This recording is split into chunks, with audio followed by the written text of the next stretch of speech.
Recording. Okay, allow everyone to come in, please. On. Done. Please mute your microphones.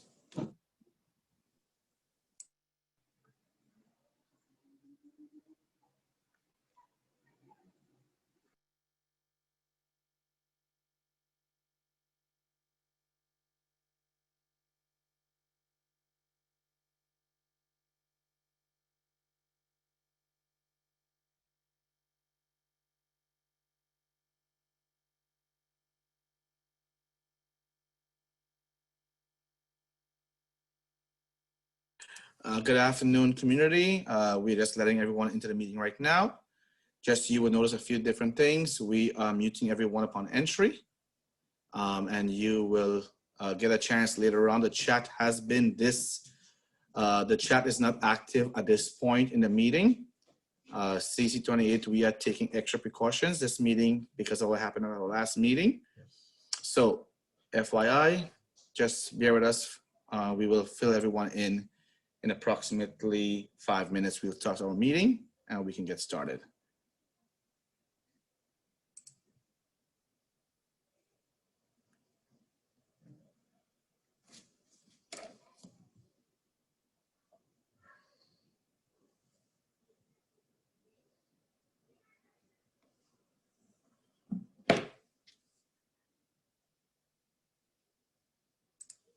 So we're asking all the principals that's entering our meeting, if you just could put your word principal before your name, that'd be great. Crystal, can you stop sharing the screen for a quick second, please? Thank you. Once again, we can ask all principals, if you can just put the word principal before your name, that'd be great, so we can really see all our principals who are here. All our school administrators would be wonderful. We love to make sure we acknowledge you, all of you.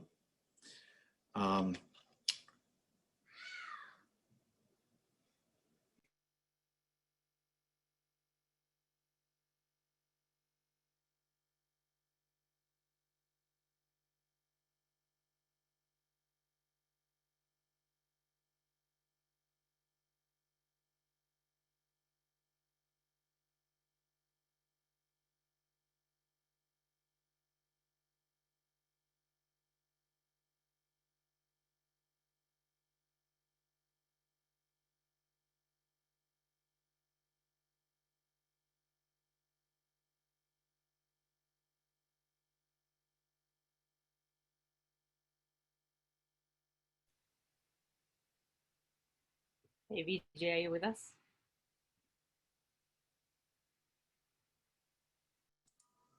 Okay, I'm here. Okay, so here we go. Good afternoon, community. Welcome to CEC28 monthly calendar meeting. As many of you know, last week we had our calendar meeting, and due to a disruption that happened, we had to close the meeting and start back this week. But no matter what happens, we are resilient and we will get through it. And we keep moving forward. We never look back. As a community, we were all shaken up in a different way. I've heard about Zoom bombing from my kids' school, etc., but I've never experienced it. And boy, oh boy, we have a little PTSD, right? However, the good thing is, you know, no matter what was said, how it was said, I tried to make a police report about the situation. I was told that a person of color has to go and make a report. I went to the 113 precinct, and they told me I could not make a report of what happened because I was not, you know, affected by the report, what was said. I don't want to repeat that, so I'm encouraging all of you who felt that you were affected by what was said on that call to please go to your precinct and make a report, because all lives, right? And what they were chanting on their call last week was not pleasant. So, we are here today. So thank you all for being here today. Two things you'll notice as we go forward is that we have disabled the chat feature of this call, as obscenities and things are being said in the chat that we have always told our community, the day that we have such things in our chat, we have the power to disable it. During the meeting, at the end of all of our speakers, when our presenters are finished, we will open up the chat for 5 minutes to 10 minutes. So if you want to speak or you want to ask a comment at that time, our co-hosts will take down your name. Same procedure. If you want to speak, write your name, just put the word speak in bold. And as they come in, first come, first serve, we'll, for that 10 minutes, after for all our presenters, we'll take your name down and then we'll close it off. After we finish taking in the names of the speakers or of those who want to ask a question, we're not going to open back the chat again. It'll only be for that 10 minutes. So we're learning new things and we're trying new things. So bear with us, please, community. Also, you will notice that your mics are muted and you cannot share your screen also. Again, we are trying all sorts of security things. I want to welcome all of our guest speakers tonight who are here. I want to welcome all of our amazing principals, our parent coordinators, all our educators, and our amazing superintendent who's on board with us here. We want to thank you. I want to welcome all of our representatives from the various council members' offices. I want to thank you all for being here with us today. We have Senator Lou going to be here today. We have Susan from his office going to be here today. And we thank you all for being here. And last but not least, our fellow council members. We are the best. I'm proud to be part of this team of the Grade 28, CEC28. Thank you. Okay, so I'll start the meeting by doing a quick roll call. Just council members, you could please unmute your mic at this time. Council members only. The president of CEC28, Vijay Ramjan, I'm here, present. First Vice President, Barbara Williams. Here. Second Vice President, Elena Amenova. Here. Recording Secretary, Eric.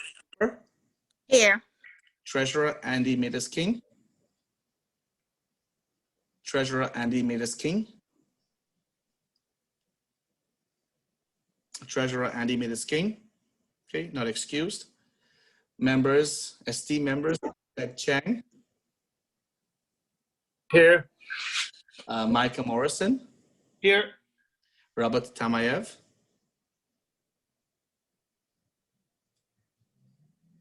Robert Tamayev.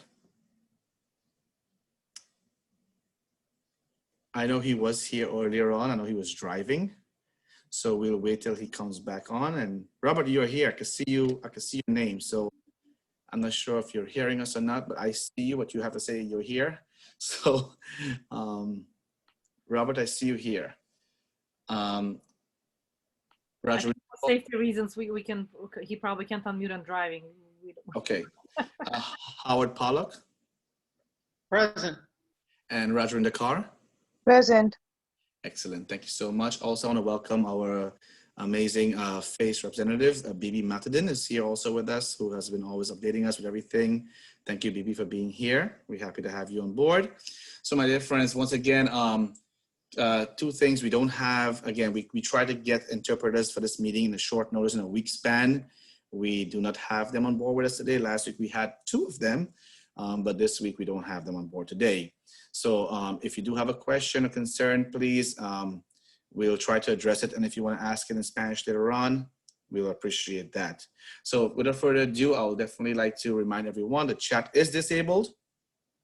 We have a new system of how we're going to conduct the meeting. So I'll ask our administrative assistant, Kreyòl Ayisyen, to please announce to the community how we're going to be hosting this meeting going forward in the future in terms of registration. All right. Hello, everyone. Good evening. Just a quick note about meetings moving forward. If you notice on the notice you received for the meeting, the link wasn't the link to the meeting. It'll actually direct you to a registration page.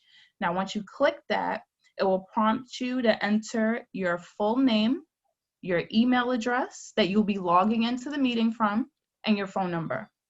Now, once you submit that, you will then receive the link to this meeting. Now, that link is personal to you, so please do not share. And from there, you will be able to access to the meeting for the evening. So that's very important moving forward, that registration will be in place. So I'd recommend registering for the meeting at least an hour beforehand, so you have the link handy to join in as soon as you have it. And I hope everyone has a good night. Thank you for all your hard work, Kreyòl. You're a great team member. Also, it's very important to know you cannot share the link like in the past and say, someone calls, hey, what's the link for the meeting? And you forward your email confirmation to that person. If they sign in with your link that you send them, that with your registration, their name will show up as you, and then they cannot get it because two people with the same link can't get into the meeting. So each person has to register to get their own link to come into the meeting. So just bear that in mind. So moving along right away, we'll at this point ask our amazing superintendent for our District 28, Dr. Tammy Pate, who has hit the ground running and has not stopped running since she hit the ground on D28 because it has been challenging. It has been, I tell you, every day is a new day, and she has been dealing with this head on. And thank you for being you, Dr. Pate. Dr. Pate, your platform, please. So good evening, everyone. I am actually in a different location today, and I'm happy to just be with you. It has been, to say that we have been busy and urgently, leading in the district is an understatement. And I'm hoping to address some of the recent happenings in and around the district, in and around the city of New York, and at the state level in our presentation today. I'm going to try to keep it short and sweet. I know that our President Ramjadan will give me a this or something to tell me that time is about gone. There may be some awkward transitions of this PowerPoint deck, but I'd like to just share a few things with regard to school opening. So if that is okay, I'm going to begin sharing, okay? And as I'm getting ready to do that, I just want to say thank you to the district team that is in the house. We have the majority of our team here. Our Deputy Superintendent Supong is here. Our Shirley Massey is here. Dr. Santos is here. Sonia Rueda is here. I believe Rosa Fenton is also here. If there are any other team members that I miss, I'm sorry. I also have many of our principals that are here and more to come. Many of our schools are represented. Our Principal Grego, our Principal Signal, and our Principal Kelly I see right off. So again, many things to share, and it's not going to be the most perfect thing, but I think that there's beauty in imperfection. So here we are. So today it is my pleasure to speak to you, superintendent report that is largely just a how are we doing and what's happening in and around the district. Thank you, President Ramjadan, for just the empathy you expressed with regard to the events of last week. It was deeply disturbing. Can we be honest with each other? I told you all, tragic transparency. It was deeply concerning. I have to admit, I logged off and felt injured by that. And so it was wonderful to have a conversation with the president of our CEC and the expression of empathy. I really appreciate you so very much. So I thought I'd start with something that feels funny and lighthearted. It was shared by Principal Leto, and this is just a quick look into what we're doing and how we're doing in the district. I hope you can hear this. Maybe not. Let's see.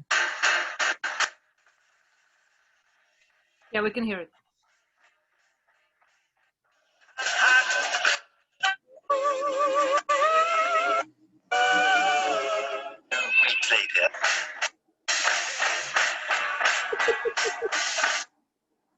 Uh-oh. Is there a commercial? It's buffering. Sorry.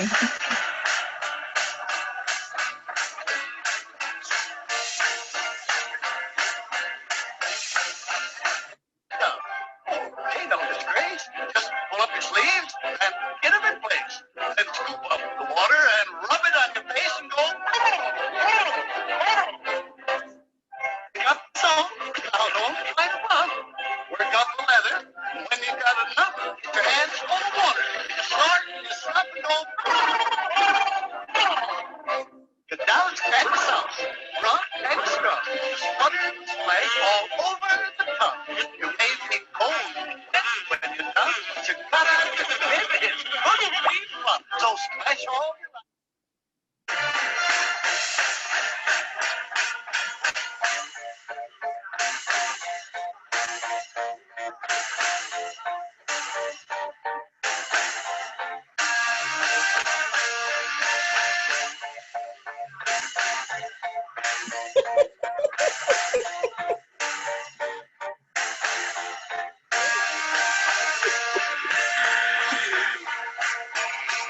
And so just a quick look and a funny at how some of our schools made I have to take a look. I'm all over the place with this. It's just a look at how some of our schools opted to introduce students to returning to school. And why did I show that? Because I want you to know that we are who we've always been. This context is entirely different and not something that any of us could have anticipated. But here we are, right? And we are here together, and we've got to make this work. And I know that there are a ton of questions and concerns with regard to return to school and school closing. We're going to talk a little bit about that. I'm going to skip a bit of these, and I'll come back to it. I want to talk to you about the communication that we received 2 days ago, 3 days ago. When was it? Tuesday night or Wednesday night from the governor. And we received this heat map, right? And so this is something that is very familiar. Thank you, Micah, for sending me the article and just being so diligent and sharing communications. I truly appreciate it. We received this heat map and we witnessed the press coverage, and it was alarming. And we all wanted to know what this meant, right? What does yellow and orange and red mean? And we had an opportunity then to sort of get a better picture of what the governor intended for our school system. And so we were discussing school closures because of the sort of growing positivity rate inside New York City. I can't tell you how this has been it's heartbreaking. Our school leaders, our teachers, and most importantly to our families. And I've gotten countless letters and emails from families asking us to just do something about it. And believe me, we have had, that Tuesday night we were up until 12 and 1 o'clock emailing folks, and the Wednesday, and today we've been going nonstop since 7 o'clock this morning and trying to get some answers with regard to closures of our schools. I want to commend every single community member. Many of you who have been diligent, you've come out. There was a rally in front of PS 196 on yesterday, and it was covered by Channel 7 News, and I believe New York One, and there was an opportunity for parents to speak and voice their objections and their concerns with regard to closing schools that did not sort of fit the mold of the positivity rate of 3%. I want you all to know that our concern is your concern. The best place for children to learn is in the school building, where they have access to every instructional tool. Teachers have access not just to materials and items that they need for teaching, but also to other teachers. We know the value of educators when they get together to problem solve around teaching children. So this is a body blow to us, that this amount of schools within our district, and I'm putting them up. I hope you can see the schools that right now and the zones that they're in and the closures that are currently underway. No one wants this. No one wants this, least of all myself. I got to tell you, I feel jealous a little bit, and maybe not jealous, but I feel sad because I came into the district and there was such, it felt like so much possibility to do. And I spent some weeks traveling from school to school, meeting our school community, talking and meeting our children. And then I feel as if the opportunity to push forward was sort of taken from us. And we were left to communicate via Zoom. And I don't want you to think that you are alone. You are not alone. We are grieving, we are upset. I promise you, we are talking each other off the ladder. And although I don't have the power to say to our governor, listen, open our schools, I have to believe that the conversations we're having with our central offices, I hope that they have some impact so that we can get our children back to school. So that is the situation as we see it right now. And this is where we are. We have another set of schools in the yellow zone. And I truly hope we don't have to close more schools, but you should be aware that that is a potential, right? That is a potential. That is not my call. I do not make the call to close. No one at the district level makes the call to close. Only the mayor and the chancellor can direct us to close schools, and only the governor and make that, and authorize the closure. In the interim, I want to talk to you about some of the things that are happening in the school building right now. So to date, the Department of Education, in partnership with New York City Health and Hospitals, have deployed mobile testing teams. And we know that an essential part of bringing our positivity rate down is for early testing so that folk can do what they know and should do in order to mitigate spread of the COVID-19. So to date, we have had 3 visits of mobile testing to 3 of our schools. They visited 99. This is before they closed, really a day before. They visited 182. And also 157 is tomorrow, I believe. So 182 is today, I believe, and tomorrow is 157. Why am I telling you this? You know that you can Google 157. If you or a family member or someone you know would like to take a free COVID test, they will be set up in tents and a mobile bus outside of the school building. So you will not go into the school building. This is external. You can have yourself tested, and there is a 24 to 48 hour turnaround of test results.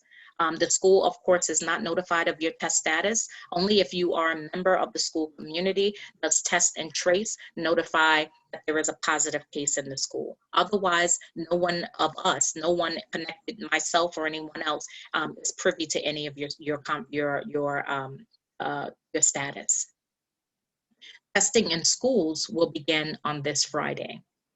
So that schedule is coming, and we have a few schools that are on tap to begin not this Friday, but next week. The primary testers are going to be Somos and Fulgent. It's here, I want you to see it, and I will share this deck with our president directly after the meeting.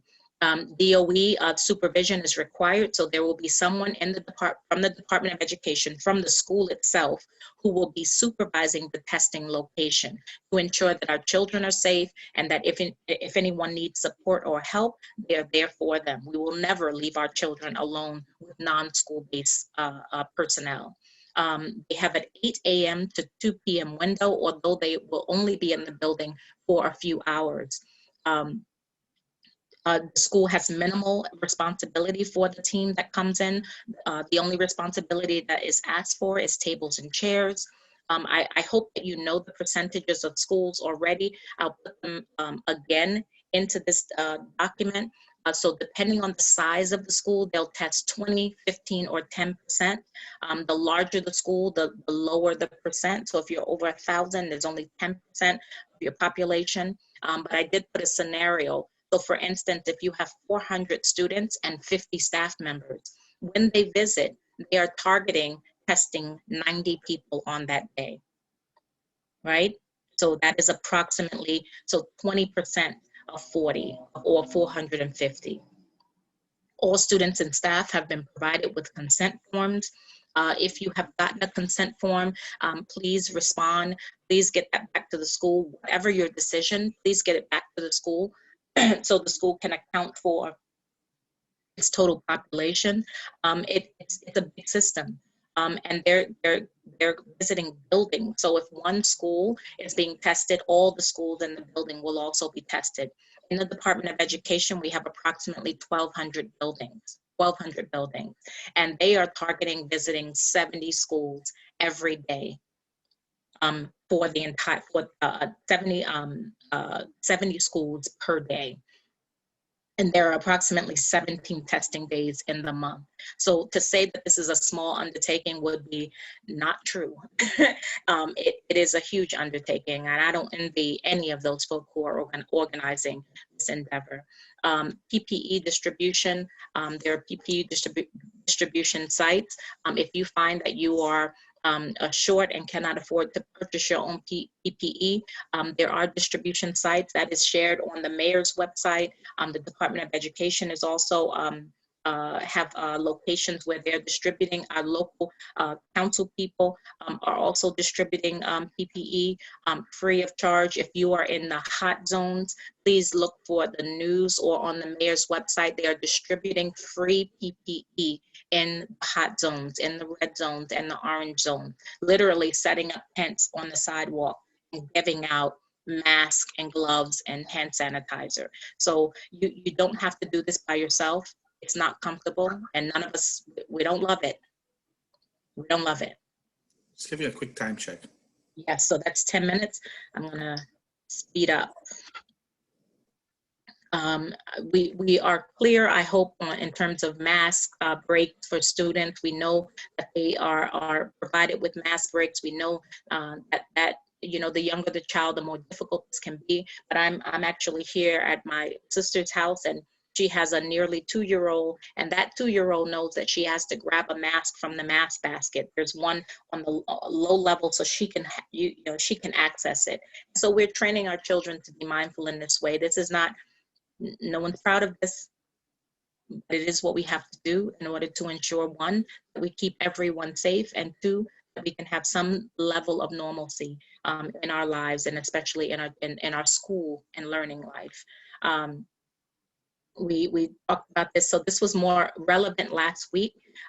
So I left it in the slide deck, but we've already gotten underway, and the staggered schedules are just about coming to an end. We know that busing continues.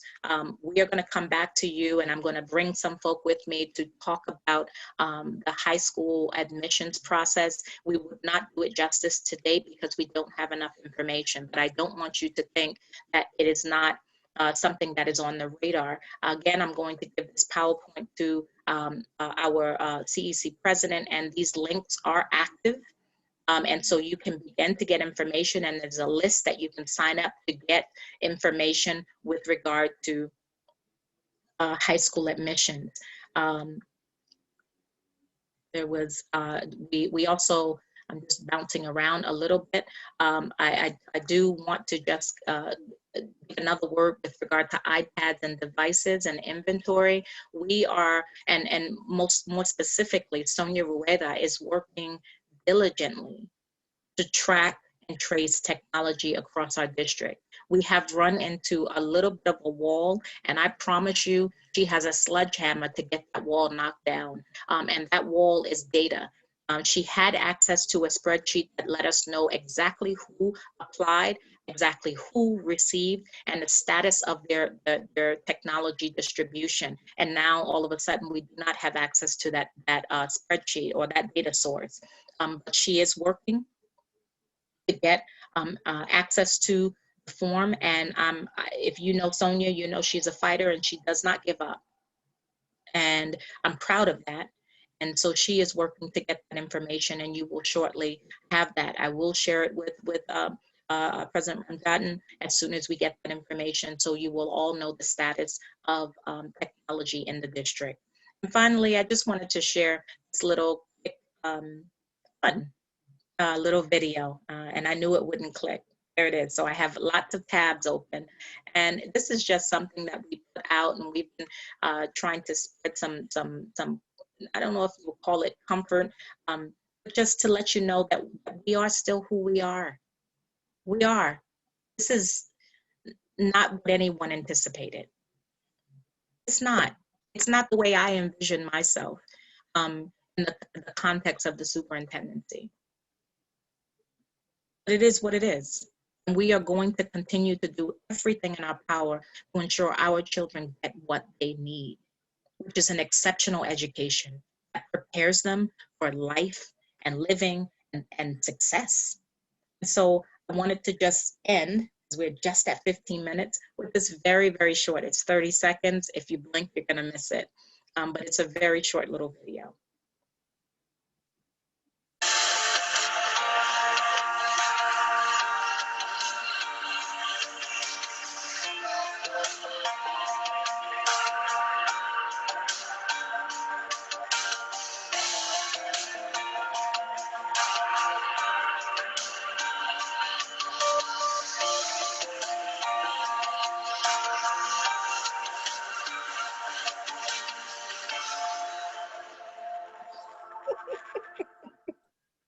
Listen, don't laugh. Oh, and a reprise. And so that is my report on tonight. And I thank you for just an opportunity to speak to everyone tonight. Dr. Pei, thank you so much for you and your entire team. You made things lighter. You bring that energy to us, and we're happy to know we have a leader who leads with passion, who leads with heart, and I trust my children's education under your hands. Thank you so much. Next, we're going to have, again, if all of you have questions, I want to remind everyone who's here, if you see the chat is not there up, that you cannot comment, that is purposely done that way. Later on, our host and co-host or host will open the chat after all the speakers, and you will get a chance to write your name, speak, and only just to comment, so we could call your name later on to ask a question to our presenters. Moving right along, we're going to have our Director of Special Education, Mrs. Barbara Wedderburn Simpson, and team who will present at this time.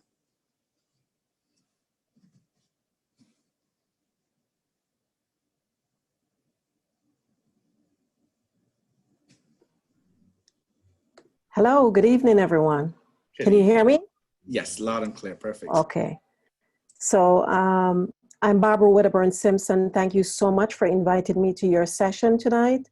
I am going to be presenting with Kimberly Ramones, who is from our Central Special Education Office.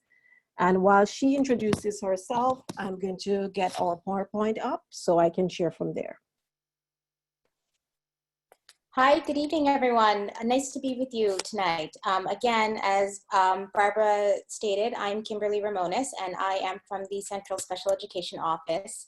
And in my role, I work under the Deputy Chief Academic Officer, Christina Foti, and I support special education instruction for our city. So great to be here with you tonight.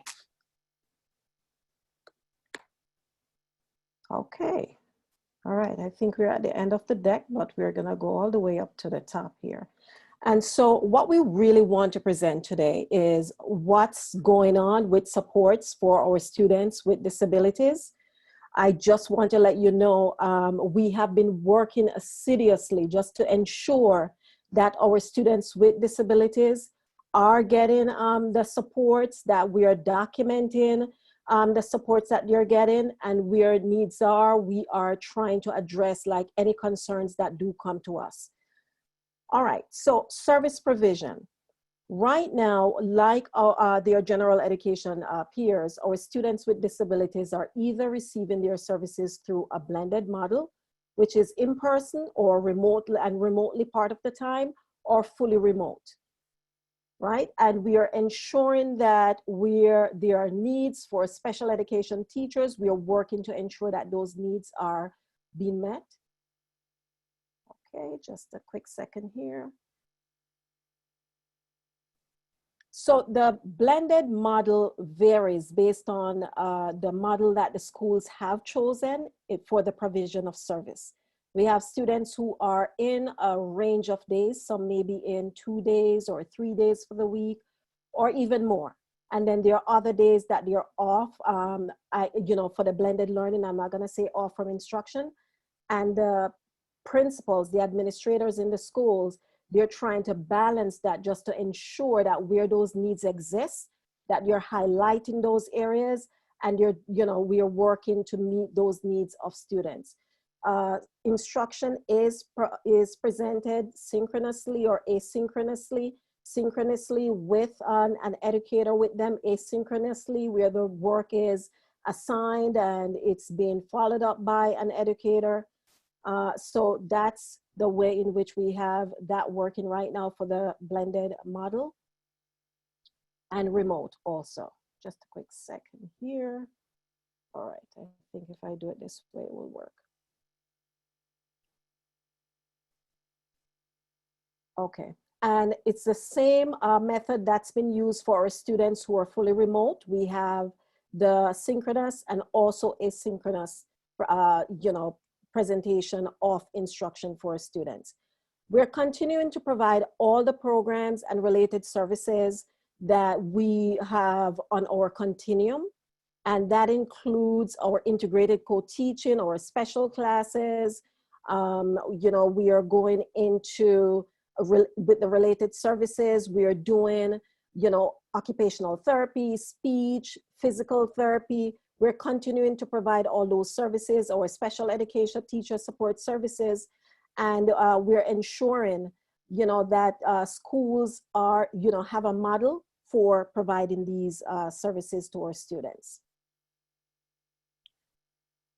This year, for the fall, what we have adopted is a special education adaptations document. And this is where we are outlining the services or how students will be receiving their programs for the fall. So integrated co-teaching, ICT, special education teacher support services, which we call SETS, special class, that's documented on that document. If your child does receive adaptive physical education, it's also listed there. So whatever those programs are listed on that, what we call a PAD, or, you know, the special education programs, that adaptation document. And the teachers are calling you to ensure that they're going through what delivery is going to look like, what the services will be for your child.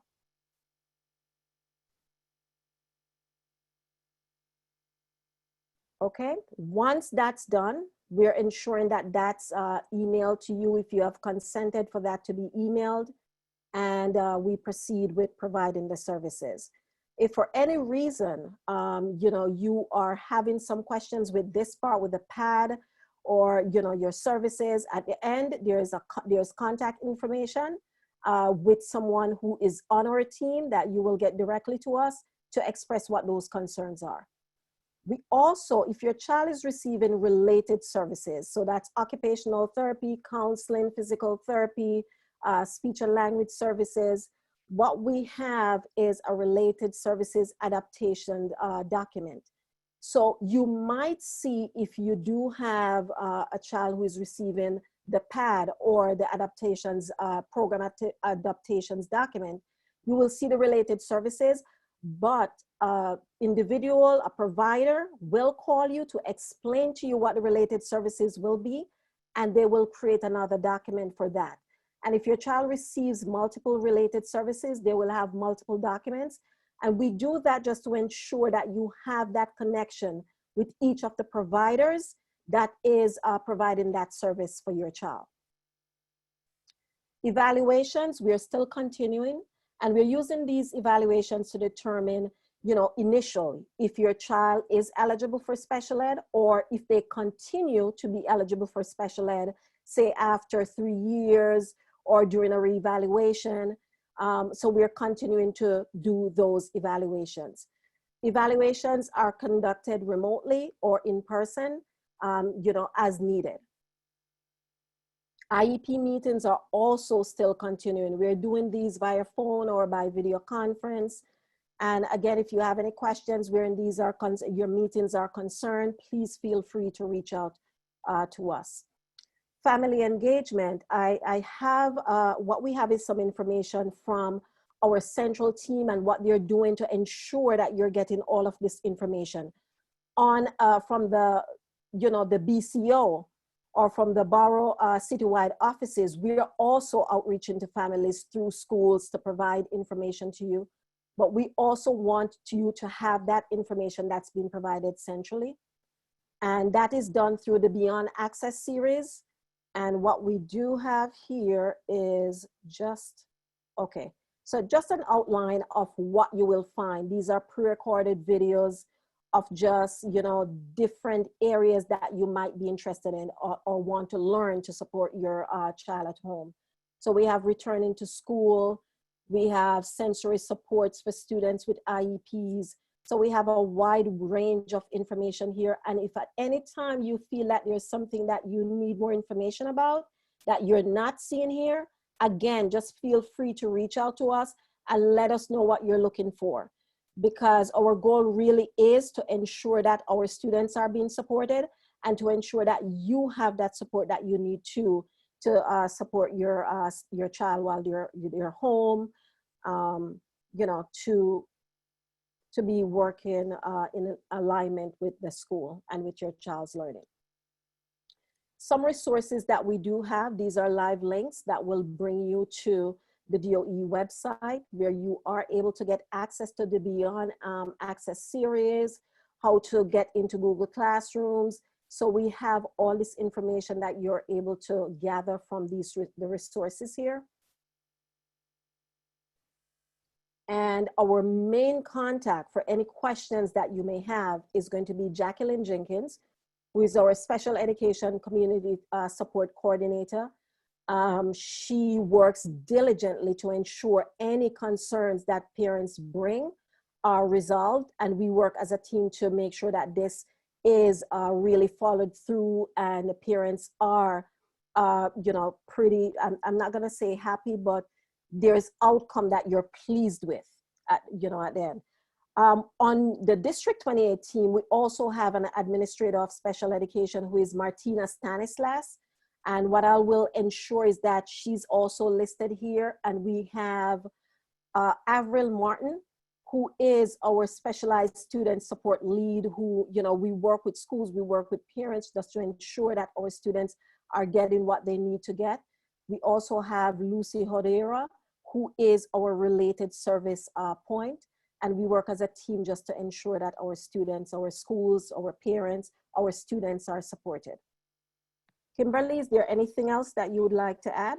Yes, thank you, Barbara. You really covered it all, but I do just want to, in the beginning, Barbara had spoken a little bit about the program's adaptations document to the PAD. And so what I do want to emphasize here, both the PAD and the RAD, the related services adaptations document.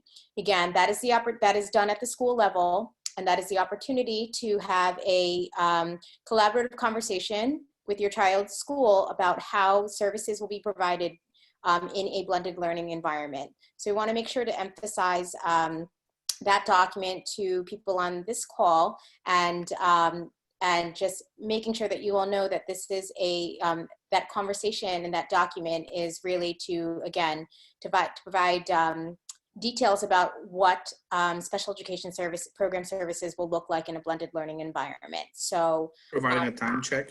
Thank you. Yeah, I am actually done. So thank you so much. Thank you. So yes, thank you again for having us. Yes, thank you. Thank you. I don't mean to be pressured, but I think we want to make sure we keep everyone fairly across the discussion.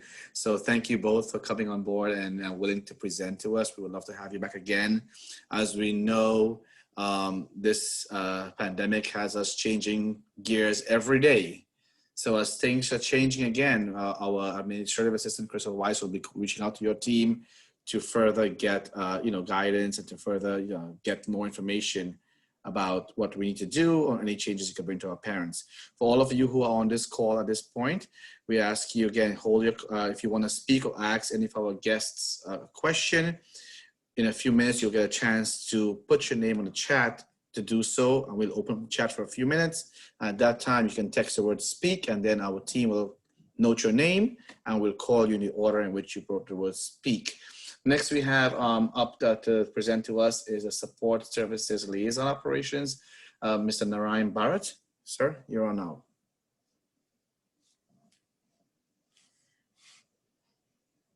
Mr. Bharat, are you here?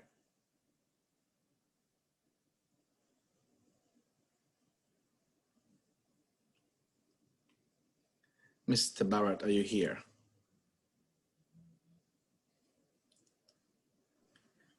Hi, does anyone in the district see Narayan?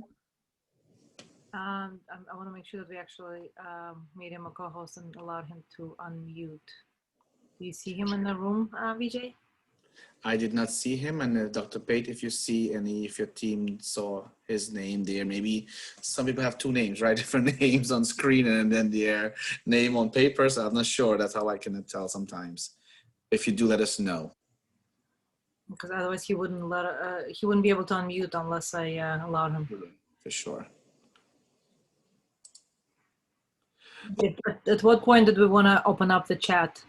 I'll let you know after the speakers are done. So I'll let you know when. And so we'll just move along. Okay, so I just reached out to Narayan. He's gonna join us in 5 minutes. He had okay. Okay. So then he'll go on along after as you go through the program. Yeah. So at this point, I just want to introduce. Can you please unmute Kate Mooney, please?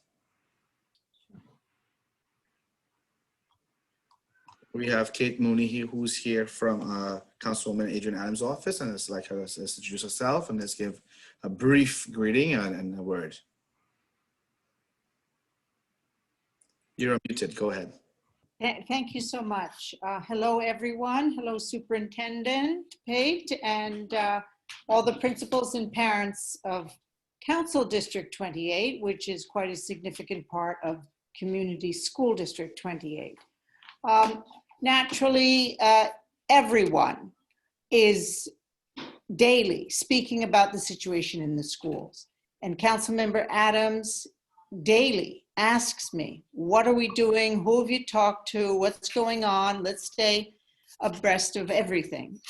The New York City Council has grave concerns about the devices in particular, but so many other aspects. And she does sit on the Education Committee and is working closely with Chairman Mark Traeger to bring some of the bigger issues to the administration. We are here to support you. We are always available at the office. We are partially open, but even before, our phone number 718-206-2068. We'll take any calls and concerns to support our parents as much as we can. We also want the principals to know that we're here for you. And if you have any changes, particularly to your parent coordinator, I personally would like to know, because I'm always sending out what I hope are beneficial flyers, opportunities, services, even for those who feel food insecure. So I don't want to take any more time, but thank you very much, Vijay, for this. And please, we're here for you, and we're rooting for every single teacher, every single student, and every single person in authority that are making the difficult conditions less difficult. So thank you. Thank you, Kate. I appreciate you being here. And we are trying to make sure we get our elected officials on board with us on a monthly meeting. And we'll be definitely sending out, because they also need to hear our voices and what our concerns are as a community, yeah? So moving right along, I'm going to call on, is Mr. Barrett here now? Does anyone know? Okay, so we'll move along to now our CEC member reports. So I'll go down the list, and council members, as I call upon you, you can ask if you have a report. You can say yes, no, and you have 5 to 7 minutes to make the report, and I'll give a time check as you go through it. Barbara Williams. Not at this time, since the safety department is going to be reporting. Thank you. Elena Aminova. So we did have a back to school committee update, and I'm not sure if that's the right time right now for Yes. Crystal to share the screen. Yes. Crystal, are you here? Yes, just one moment. Thank you. Sure.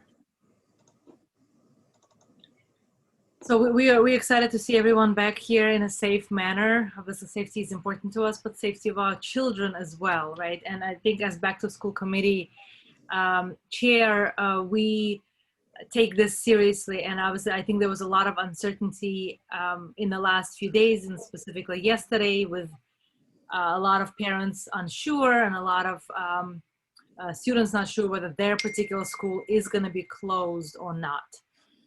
As a result, obviously you've seen the heat map that Dr. Pate showed to us, which also created a lot of uncertainty with parents not being sure exactly where their school is within District 28, but also whether something is on the border or, well, we are on the borderline, it's yellow zone, and it was a lot of social media conversations, right? And a lot of just conversations among the school communities and the like. So that was a little bit difficult for us to also go through and wait for any announcements from the Department of Education, but also seeing if there's any concrete information. So I think on slide 3 here, we have the exact schools that are closed. And I think those are the list of schools that are closed as of today. And as Dr. Pate mentioned, that list is going to be evolving potentially, because there are some schools in the yellow zone and whatnot, or in the critical zones. This list actually also includes the high schools that are outside of basically this purview, but also important as they are within the close neighboring of our district. Now, I did include the link here, the schools.nyc.gov/closures, which includes the list of all the schools by district that are being closed. So bookmark that link for all the parents here, so it's easy for you to review the updates as they are get updated, real time. And I'm sure that information will change. Now, it was told to us that it's for 2 weeks, right? But we know that 2 weeks from now is October 22nd. That might change. So at that time, it will be reevaluated. So again, I would encourage everyone to obviously keep up with the local news, as well as looking on that particular link. Next slide. We obviously have a letter that was sent out through Chancellor Carranza. Hopefully most principals and parent coordinators have sent that out and shared that. Hopefully we're gonna have good news soon. And with that, on slide 5, it's obviously I love Dr. Pate's cute little videos that she shared, actually, to brighten up the mood. But here we want to prevent the spread, right? In New York City, we don't want to be in that red zone. And we want to make sure that all of our parents and the kids take the safety steps. Stay at home if you're sick, keep physical distance, wear a mask, and keep your hands clean. Some of the basics, obviously, you know this, and get tested. I think we have the opportunities now to get free testing at our local schools that I know in the neighborhood. So that's our update from the safety from the Back to School Committee. Thank you. Thank you so much. Thank you to the Back to School Safety Committee. And again, we'll try to post all these slides in our website, the CEC website. And again, like we said before, take all these things with a grain of salt, right? It's changing by the hour. So as we know the information, we'll pass it on to our website, but also go to those links that we are putting up on our slides, so you can also get the most updated information. So next we'll move to our recording secretary, Erica Cooper. Anything to report? Nothing to report, because I'm part of the committee, one of the committee, which is Elena just spoke on. But I just want to remind the parents and also all our school affiliates, principals, parent coordinators, that please reach out to us if you have any questions, concerns. We need to know what's going on inside the schools. We're not able to go into the schools. So we need to hear your voices. Let your voices be heard. That's what we're here for, okay? Thank you. Thank you, Erica. Andy Medes-King Andy reached out to us. He is not here, had an emergency, so he is excused from the meeting. Members Ted Chang.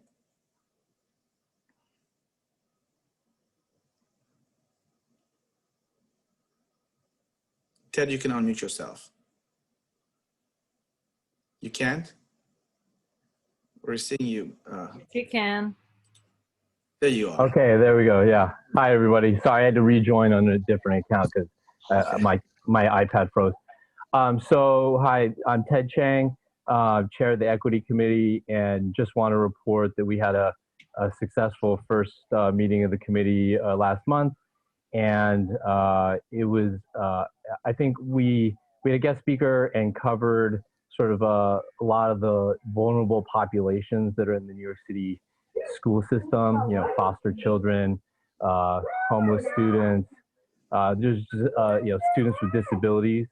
And I think, I think this time under COVID is, I think one of the things we came away from that meeting realizing COVID-19 has really made everyone in the school system aware of how vulnerable all of our lives are, and that no matter who you are, we are all so reliant on the school system to help lift up our children. And I think I think this moment in time, is a real chance for all of us to just have a little bit more empathy and understanding for the challenges that all students in the system face, and some of those students have faced challenges that some of us may never ever face. And so I think this is a real moment where some of us are trying to juggle working from home and just things that we never thought we would have to juggle. I think in a way that gives us a little bit of insight into the challenges that, many students have always faced. So I think that was really eye-opening for all of us, and I thank everyone for attending that meeting. That's it. Thank you, Ted. Michael Morrison. Vijay, I didn't know if you wanted to let Howard report on the WXY letter, and we'll talk about that, or is that for the business committee? No, he's going to talk about that at his time when he's going to speak. So do you have anything to report at this time? Well, I would address the letter, but I don't know if I should let Howard report on the letter first. It's up to you guys. Is that part of your report? Yes. Okay, so let's do Howard first. Howard Pollock. Sorry. Thank you. It's great to see all my colleagues. Great to see Dr. Pate and her team. Happy to see our elected representatives and their staff members. These are very uncertain times that we're living in, challenging times. Glad to have the support of my colleagues. Very challenging, really. However, my report. As a result of the concern of many parents regarding the diversity plan process and where we stand with the DOE, this CEC took it upon itself to write the Chancellor and request an update status of where we are, where we're going, are we going to start, is WXY going to be a part of the process? We did receive a reply from the Chancellor's office, from the Deputy Chancellor for Early Childhood Education, Josh Wallach. I'm going to read the reply in pertinent part. And it begins as follows. In early 2020, we outlined an updated approach for engaging District 28 families for the D28 Diversity Plan to ensure we heard voices from every neighborhood. We announced that we would hold meetings at every elementary and middle school to provide information about the process and discuss each school community's key priorities. Following these meetings, we would host 6 public workshops to synthesize data and facilitate community conversations that will help shape the plan's recommendations. Because of the public health threat caused by COVID-19, this work has been paused. To date, no school-based meetings or public workshops have been held. We have heard from the D28 community and know the commitment to this work still remains.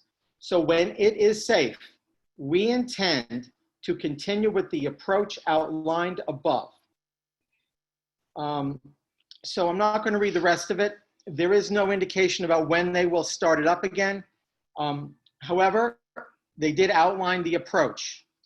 They did not answer our questions as to whether or not WXY would be part of the process, or any discussions about any new financing of the WXY contract or any contract in general.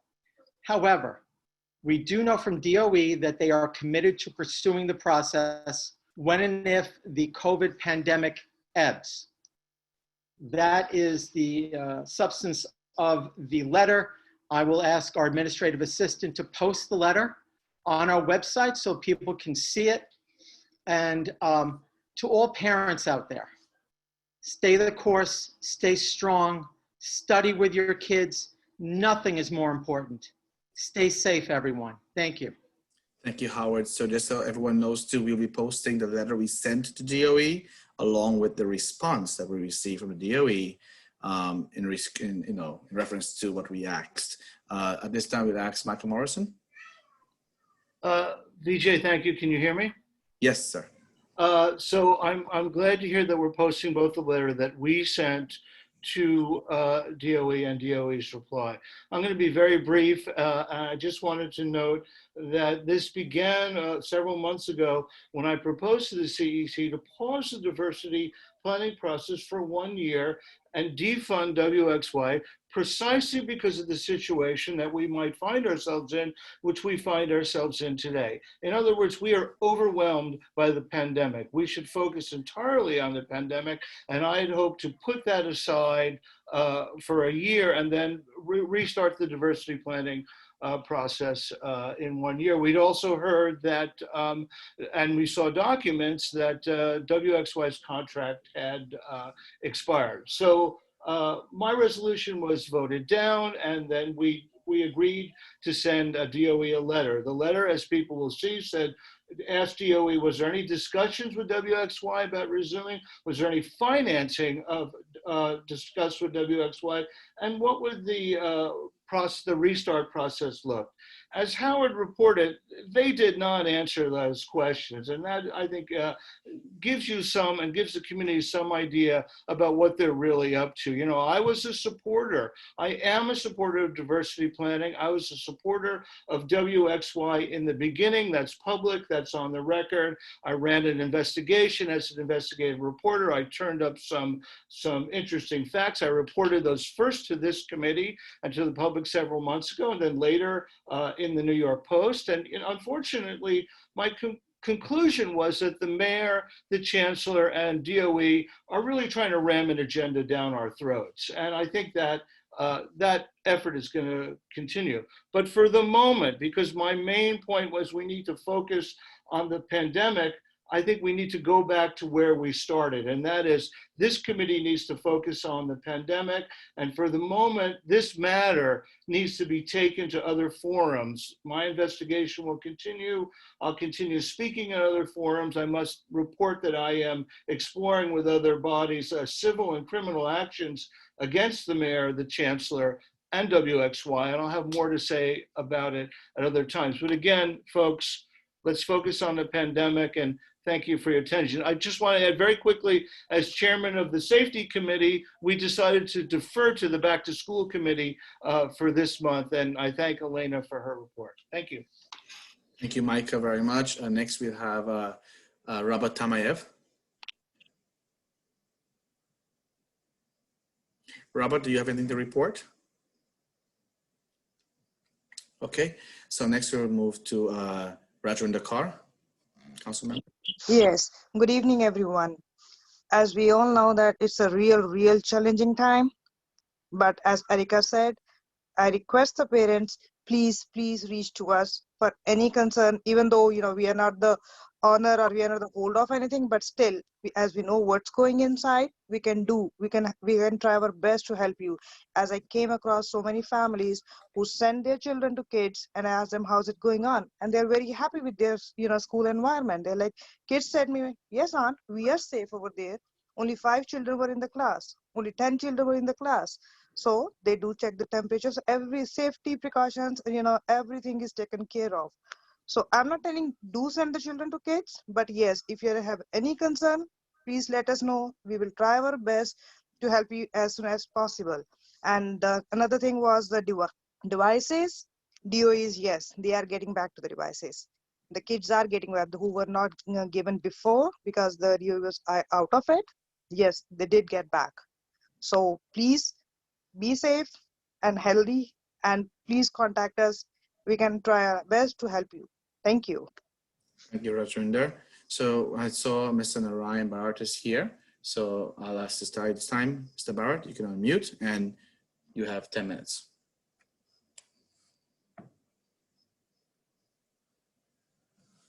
Okay, I'll unmute you. Here you go. Hi, good evening. I'm sorry, I didn't catch it. I did not hear your first intro. What was it that you wanted me to address? So you were told to come to present today, yeah? No, I was not presenting today. I was asked to attend. Okay.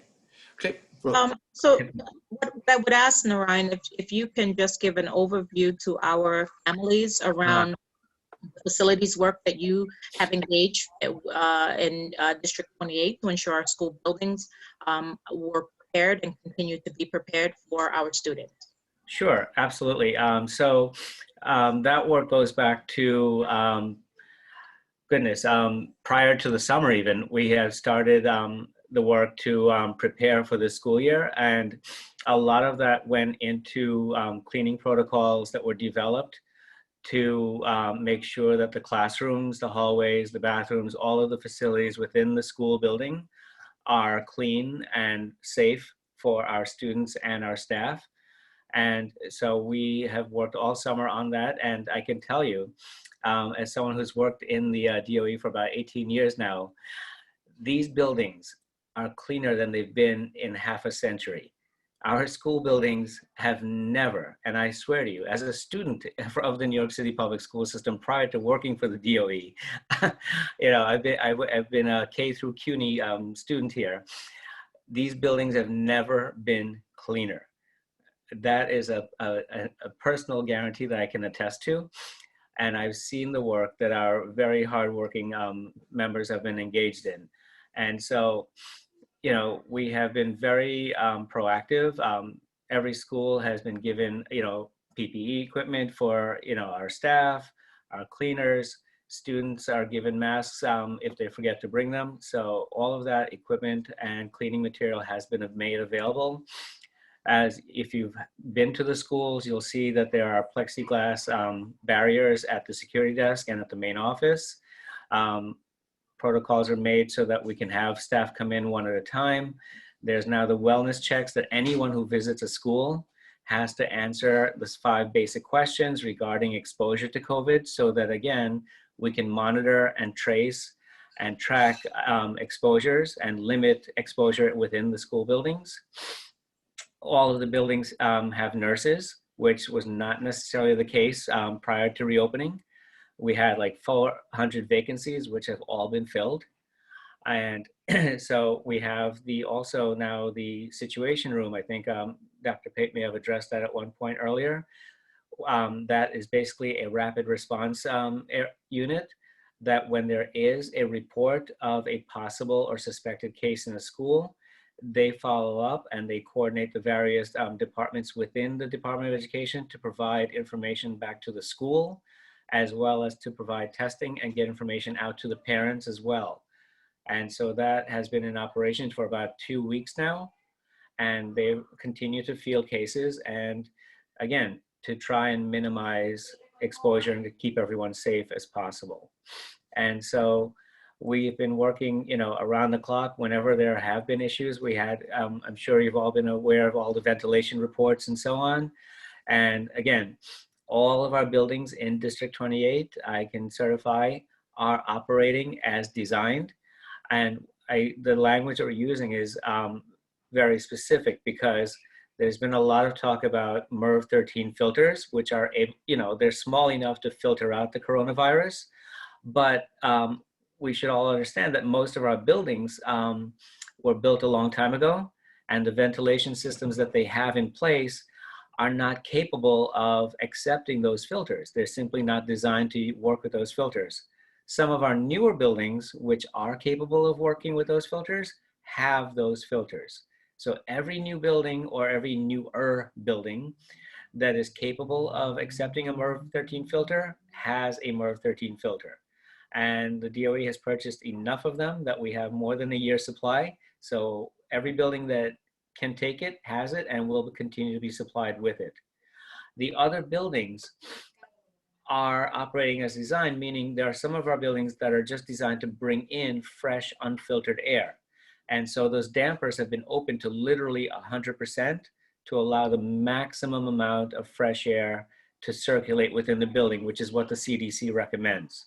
They recommend fresh air circulation, whether that's mechanical or natural through a window opening or through a system bringing in that air into the building. So all of our buildings are either operating by bringing in fresh air or they're filtering air through one of these filters.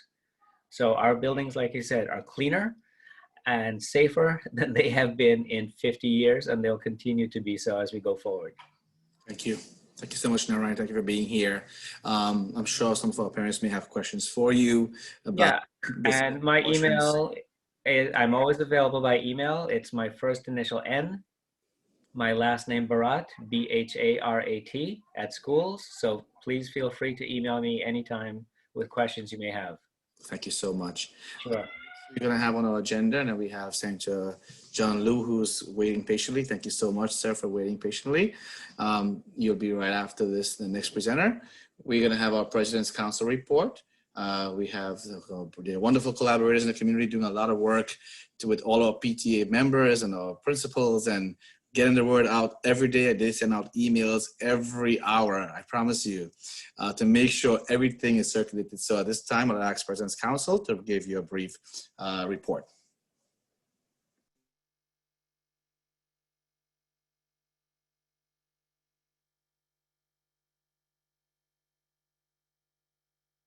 please unmute Shirley Aubin and Jessica Zillo, please. Bear with us for a second.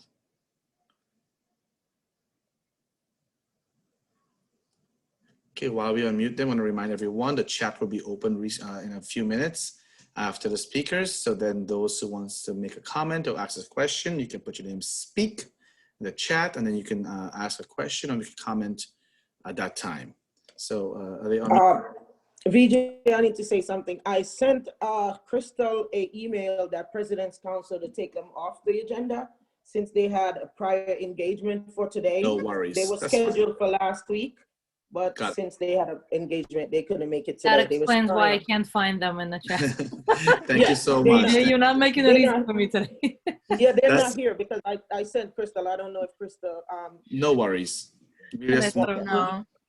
So in the next on the agenda is my report, right? But I don't want to take a lot of time. I just want to say how disappointed I am with the DOE. I've been a big supporter of the DOE and its policies and its handling of this pandemic from day one, because I always feel like we're all facing this new challenge with new awareness. What I'm especially disappointed about is this week. We had announcements that schools will be closed. Why is it our schools, communities, principals, superintendents are getting notification on the day of the first day of the school closing today of what's going to happen? You know, we are trusting and we are hoping that our chancellor, our mayor, and all those who we have put in office and who we are trusting to make decisions for us are listening to us and say to us, to let us know what the plan is. They had time to prepare a plan and email this. Principals are told not to send out notifications to parents about their schools being closed. Parents are calling me, at least 100 parents called, confused. Is my kid's school open? Is my children going to school tomorrow? What should I do? Is the bus going to come?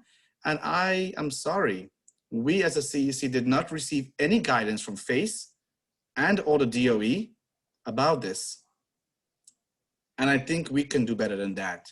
We have to do better than that. And to Chancellor Carranza, we are counting on you to lead us. And if we are the parent leaders and we are supposed to inform our constituents and our parents of the next steps, you are failing us. And we're asking you to do a better job. Please, the first day when school is open at 2 p.m. to receive a notification of the list of schools is too late. It's just too late. It's just too late. So without further ado, my dear friends, I want to introduce a senator who has been very available at the call, at the request. He showed up last week to his team, Sujin, and the whole staff who made it possible, came last week, and due to unforeseeable circumstances, we had to cancel the meeting because of it being Zoom bombed. But this week he's here again. And this speaks volumes to his commitment to community, education, and our parents in this district. And without further ado, I will definitely like to pass the platform to Senator John Liu.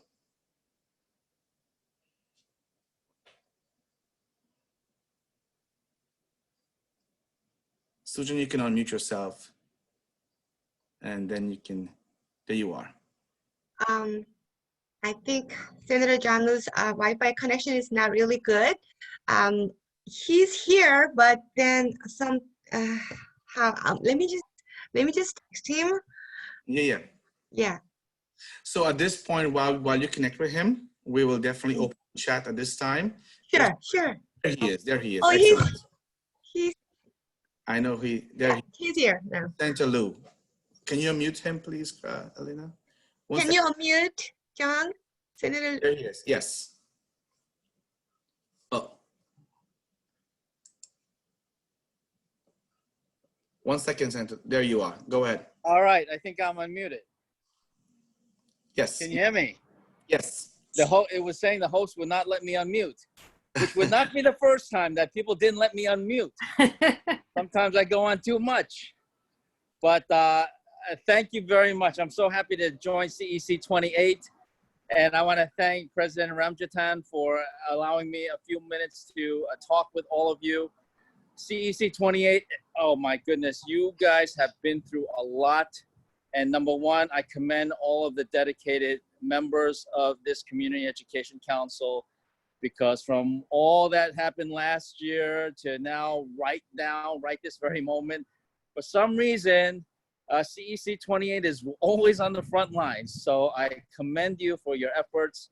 And I do, unfortunately, have to agree with President Ramchatan in terms of his assessment of the DOE's performance.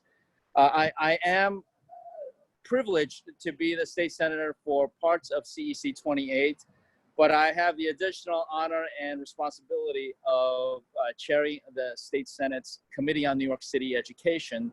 So many of the issues that we have seen, you know, I have tried not to get in the way of the DOE, given this global pandemic that we are all dealing with and that the DOE is grappling with. Much of the work that they do is totally new and never been done before. And so I've tried to give them a lot of latitude. But with the injection of politics, unfortunately, into some of the things that really should have been a situation where we let the professionals like Superintendent Pate and her team locally here do their work. Instead, City Hall injected too much politics. The mayor was hell-bent on being able to claim the first city opening schools once again, and therefore allowing remote learning to suffer in the process. Many mistakes along the way, and now it's time to hold people accountable so that we can not repeat these mistakes. It's going to be some time before we get out of this COVID crisis, and between blended learning and remote learning, these are things that we're going to have to get used to and perfect for the foreseeable future. Certainly until I don't see anything changing before next spring, and that would be at the earliest. So, you know, we have now other issues because as they have singularly focused on opening in-person instruction in the schools, other issues such as the upcoming admissions to high schools, to G&T programs, those have been left by the wayside. And parents and families are getting more and more skittish about what's happening. What's happening with the grades? What's happening with the screening processes? Is this an end run by the chancellor and the mayor to get rid of G&T programs, which is something that many people here in Queens have feared? These are all issues that my committee is keeping a very close eye on. And of course, we also work closely with the legislative oversight conducted by the City Council's Education Committee, headed by Mark Traeger, councilman. So, you know, I wanted to come in and say hello to the CEC. Thank you. I know you have so many parents observing, concerned about what's happening with the schools, especially when, as Bija mentioned, many of the CEC28 schools are now closed because of the hotspot, the so-called hotspot in our area. But my office is at your disposal. Even though I'm not at every one of these meetings, Sujin Lee is always on, and she's on with me today. And so please let me know. Feel free to get in touch with me, not only as your state senator, but also in my oversight role over the Department of Education. We know it's a difficult time, but the DOE, with all of its resources, with all of its personnel, they can do better. And my last comment will be that we are keeping an eye on the budget. We certainly don't want schools to suffer fiscally and economically, even though we are desperately short of revenues because of people losing their jobs, businesses shutting down, income tax revenues, sales tax revenues, and eventually property tax revenues are far, far short of where they usually are. The governor has threatened 20% across the board cuts to public education in this state. We in the state Senate, we have a backup plan, which is going to be painful, but it's going to, as you imagine, it's going to involve raising revenues if Washington does not come through with the stimulus package that I believe right now they are discussing. The occupant of the White House said the other day they should stop debating it, stop discussing it, and then late that same night started saying again, well, they should start thinking about another coronavirus relief package. So we're hoping that they come through and help state and local governments with the revenue losses that we've all suffered, and therefore, and thus we won't see any cuts to education.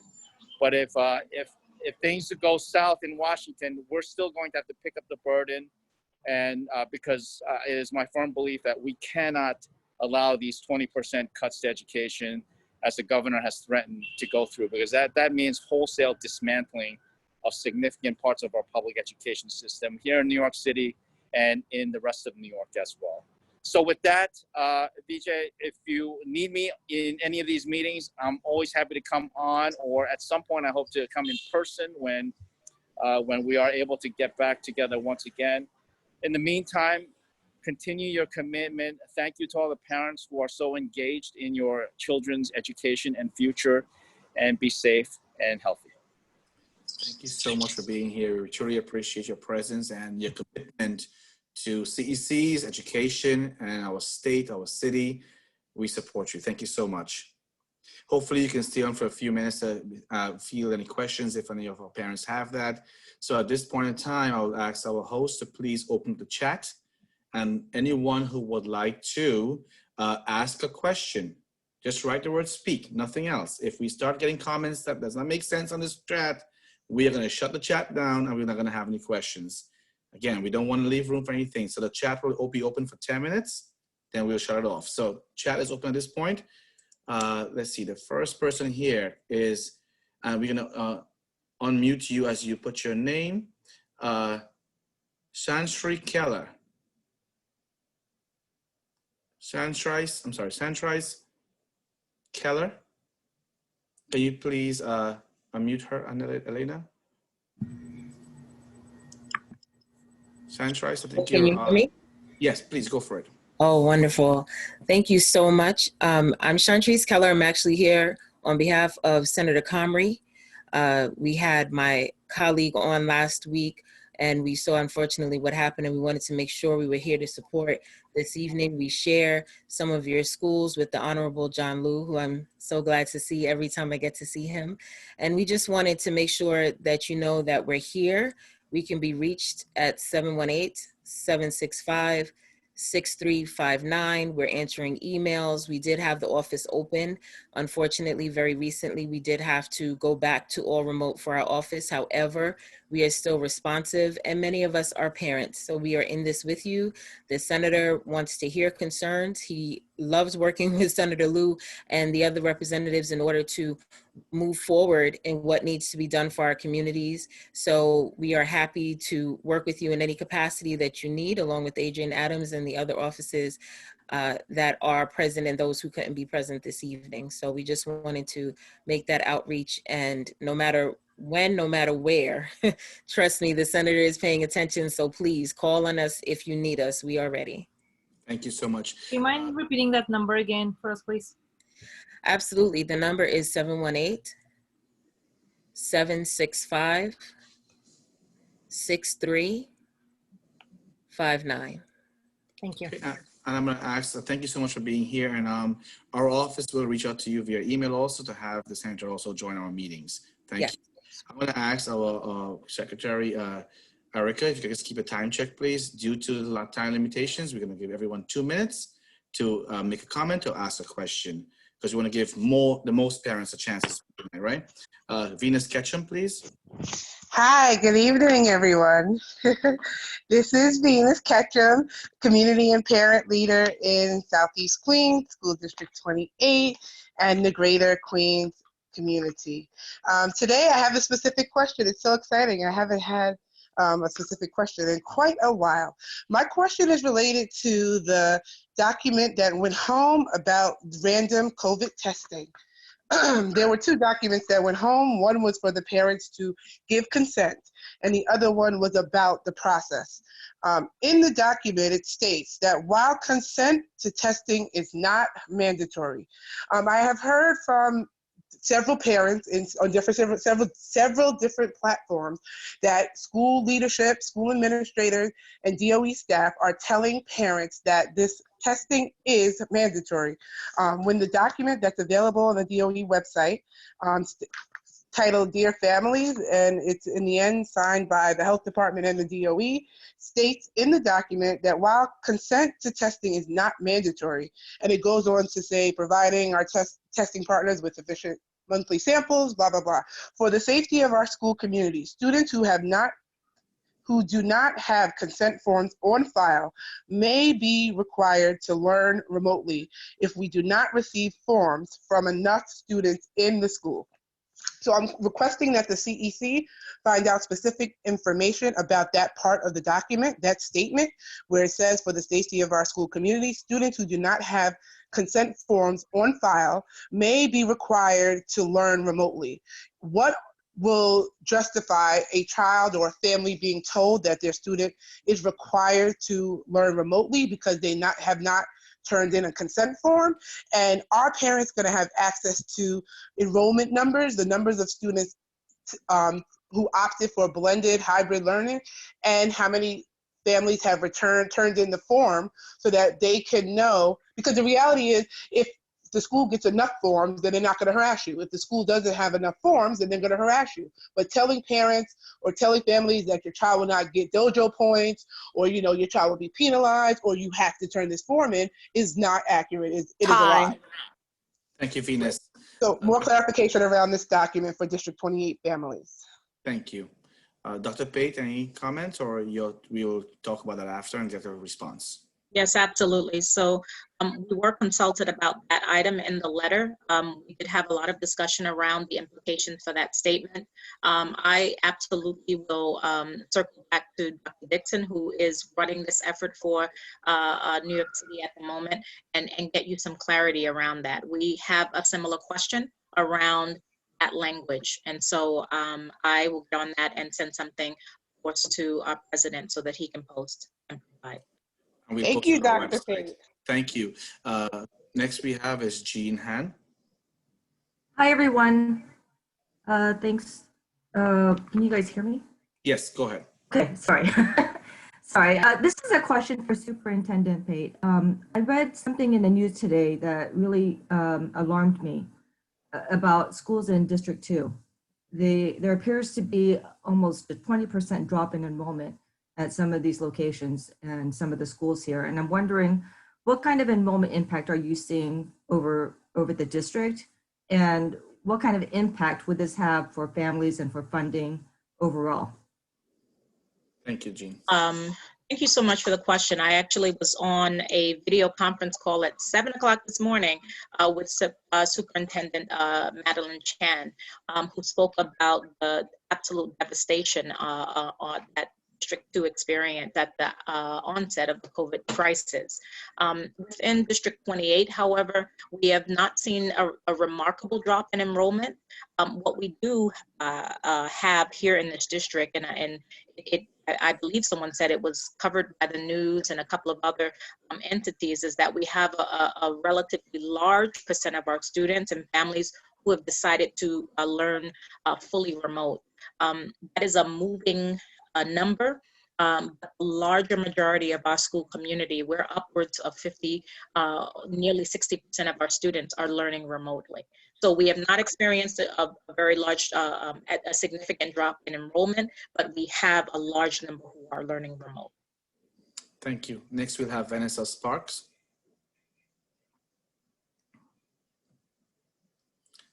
Good evening, how are you? Good evening, how are you, Vanessa? Hi, my name is Vanessa Sparks. I am a former CEC Vice President for District 28, so hello to my colleagues there, as well as a former school board member. I am now a member of the Community Board 12 Education Committee, so one of the things I do want to ask is that you do not leave the community boards, the respective community boards that encompass District 28 out of information, that when information goes out, please communicate this to our community boards. Here in Community Board 12, we have a very robust education committee headed by Jerry Taylor Brown. we are very much involved in what takes place in the schools that are in Community Board 12 that also are part of District 28. So I want to thank you. You guys are doing a phenomenal job under extraordinary circumstances. I don't know if we would have been able to do this when I was on the council. So kudos to all of you. And just remember, please do not leave community out of your conversation and communications, because although I'm no longer a CEC member or school board person or a parent in District 28, I am still a taxpayer and a property owner within District 28. So I'm very much concerned on what happens with the schools within District 28, particularly those that fall within Community Board 12. Thank you so much. I believe we do have contact with that board. If we don't, we'll definitely ensure that we do reach out, get the contact information, and make sure all emails goes out to your board also. So thank you for bringing that to our attention, and thank you for your service. Next, we have Siobhan Jackson. One second, please, Siobhan. Elena, can you please close the chat at this time? So can I still see everyone who is on the list over here if we close it off? Yep, I closed the chat. Yeah, I can still see you, yeah? Okay, so you can close the chat at this time. Close off the chat. And Siobhan is on mute. Thank you. Siobhan, go ahead. Thank you. Hello, good evening, everyone. Good evening. I just want to say that you guys did an incredible job last week rectifying that issue. I want to say that you corrected that swiftly, and I thank you guys for conducting the registration that you did. And I just want to know, maybe if the superintendent or if someone on this call would be able to know, why is the work not rigorous for the remote learning? Like my daughter, she currently attends the hybrid, and when she's home doing the remote learning, I just feel like there's so much idle time, and I feel like the DOE has really done a disservice to our children. Like, I feel like she's not getting the quality education that she should get. She's not receiving enough work throughout the day. She maybe has 1 or 2 classes a day, and the rest of the time is about 2 hours, 2-3 hours of idle time, and I have to print out worksheets in order to give her work, and she's in high school. I feel like this education system has really done a disservice to our students, and I want to know, when is it going to be some type of rigorous work for our children? I feel like they're not learning anything at home at all. Thank you, Ms. Jackson. Thank you so much for sharing that question. Here's what I'm going to say to that. We know that every day is a precious moment for learning that we're never going to get back. So nobody has time to waste, not even our children.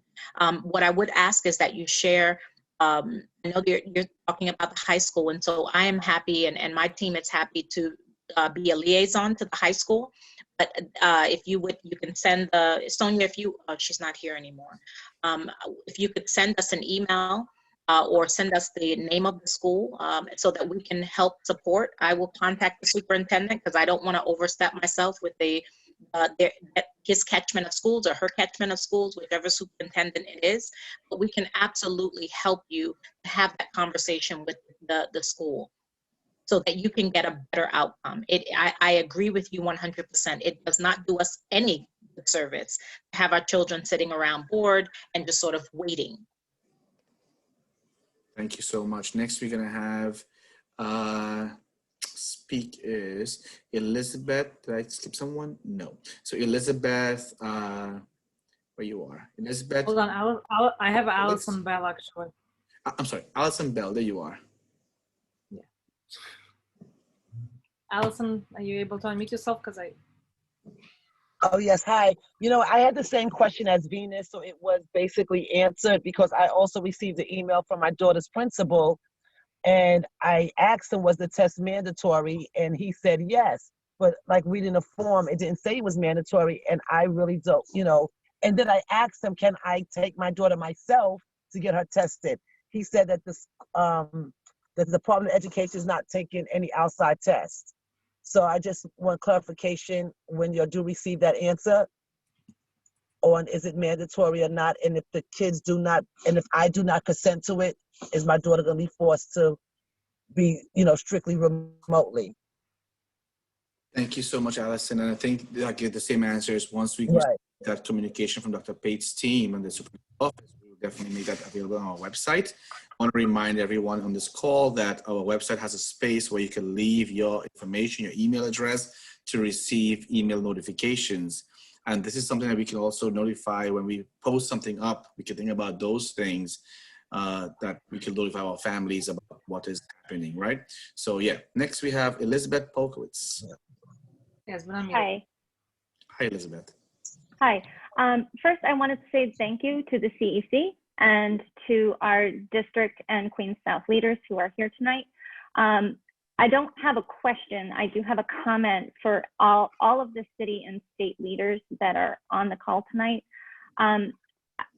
As wonderful a job as our principals and district have done, I'm just so abjectly frustrated with the city DOE leadership and with the state leadership. This week in particular, with the dueling guidance between the city and the state, you really, really left us to hang out to dry, and there's no clear definition of what this cluster is that we're dealing with in Central Queens. And, are we talking about 100 cases in a square mile, which would be concerning? Or are we talking about 100 cases across all of 4 zip codes, which really doesn't feel like a cluster? I would like some clarity around that, and I would like our senators' offices to ask the governor to please clarify that. I would also like our district leadership to please beg the DOE for the long-awaited guidance on grading and admissions. And this is not I have a middle school, I have a rising middle schooler. And I mean, he's gonna go to his own school, and that's fine.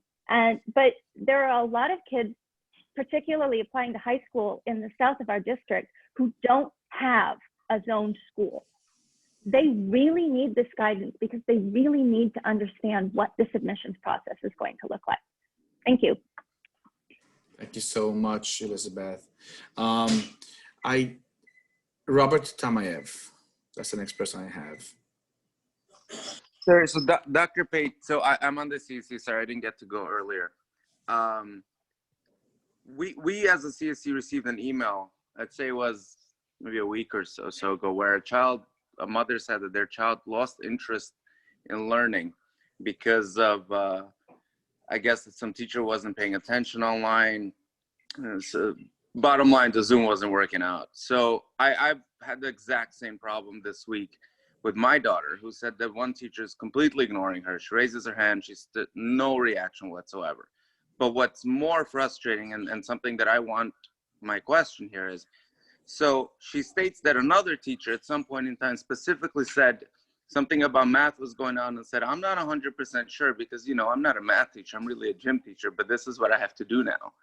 So are there non-qualified teachers teaching math, English, and other subjects? Are we having gym teachers that don't know math teaching math? Is that what's happening because some teachers are not showing up? I emailed my own principal and I parent coordinator who said the principal get back to me, but I haven't heard back. Thank you.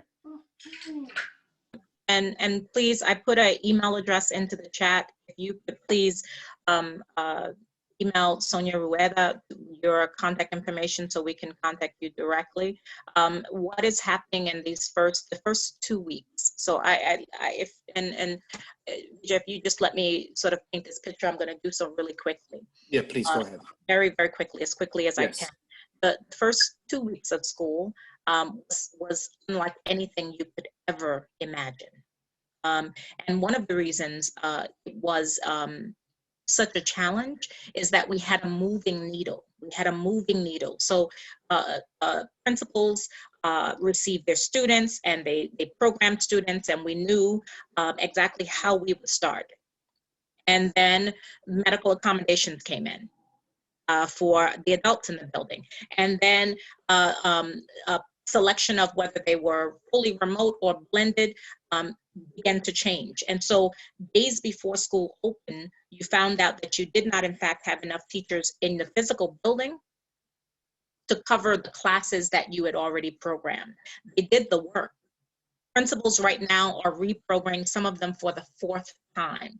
And if you're a principal of a school with 1,000 or 2,000 students, you can imagine what that reality is.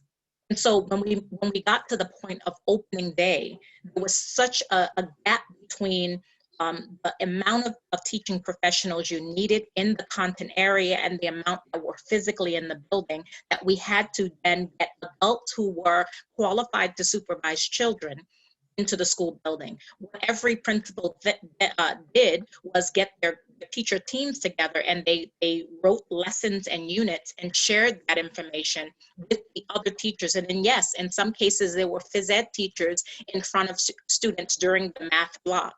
But they had the instructional materials that they needed that last week and this week in order to instruct children. Is that optimal? Absolutely not. Absolutely not. I promise you, it is something that every single day we work on programming children, and we will have a qualified content-specific teacher in front of every child in very short time. Okay, thank you. Thank you, Dr. Pate. So guys, we're doing great with times because we are finishing exactly at 8:20 for our calendar meeting, and then we're going to continue on the same link. This is new, right? On the same link, we're going to continue at 8:30 for our business meeting. So you don't have to log off. Again, business meeting is there for the entire community, but the council only will discuss and make votes and discuss next steps, etc. That's on our agenda, and then, but the community can listen in, but you cannot comment. I want to thank all of you for being here tonight. It was great having all of you here tonight. Tonight, we tried something new, something more safe, something much more different from what we used to, but it worked out, in my opinion, great. And I thank the entire community for being present, being here to support us. We are just the members that you put to look after, to hear your concerns, but we are in this together, my dear friends. The titles doesn't matter. We are in this together. I want to thank all our guest speakers for being here. Dr. Pate, go ahead. Sorry, Sonia Rueda is here, and she would like to speak for a very short period, please. Of course, yeah, go for it. Thank you. Yeah, She is here. Yes. Sonia, please unmute her. Please, I'll unmute her. 1 second. Sonia, I got you. There you go. Good evening, everyone. Thank you so much, Dr. Pate. I was kind of like trying to let everyone know that I was here. Very briefly, I just want to talk about something that's very important this month, October, which is elections. Your voice, parent leadership is critical to your conversations, critical to policy, to goals, to safety. So please, right now, your schools, if they didn't have elections, parent association and parent teacher association elections in the spring, we are going full force in District 28, getting dates, supporting, holding schools by the hand, whatever you need, so that we can make sure that you have the mandatory members at minimum for your PA and PTA elections. That's also for school leadership team elections. I know many of the CEC board members have asked me for the dates. We cannot give you dates yet until we have all the parent leaders in place. So please, parents, support your members, your school members, and advocate so that the word goes out, so that parents participate not only in the voting, but maybe muster some courage and say, I can do this. I can take on one of the positions. I think many of you have me on speed dial. You can email me, you can text me. I will offer training, so you're not alone in this process. I will go over the roles and responsibilities as many times as it's needed, but please, I cannot stress enough the importance of your voice in this entire process in your child's academic journey. So please, my email is there on the chat. Feel free to email me, but make sure that you go back and ask when are elections, when are school leadership team elections, and know that these are open meetings. So anyone in the community can attend these meetings, and I will send out the dates to the CEC members as soon as I've compiled them for the whole district. I thank you again for your support, and it's always a pleasure to be here for you. And can you remind us, Sonia, what is your title, please, at the office? I was trying to talk fast before I got cut off. I'm Sonia Rueda, the Family Leadership Coordinator. So I support parent leaders. I also work closely with my colleague, Rosa Fenton, to address and escalate any parent concerns. But anything that we can do to answer your questions and again, be that liaison to your parent coordinators and your principals, that's what we're here for. So thank you. Thank you so much for being here, for always be willing and serving with heart. Thank you. Thank you. Thank you. Many of you have been emailing the CEC about concerns for your children. We don't handle those things specifically when there are specific concerns. Just know that we forward those concerns to Sonia Rueda and team. And she's the one who will reach back out to you. So it's very important you know who she is. She's the one who, if you want an iPad and you're getting an iPad, go to your parent coordinator. And if you're not getting through there, reach out to Sonia Rueda, follow the chain of command. But she will be the one to really follow through. But thank you so much for your hard work, Sonia. You're a light. Thank you so much. So team, once again, to everyone who's here on this call, thank you so much. At this time, I would like to adjourn this calendar meeting for October 2020. Thank you so much. We can stop recording and then we start back our business meeting. Thank you, everyone. Thank you, Vijay, and thank President you, Ramjan. Kreyòl. Thank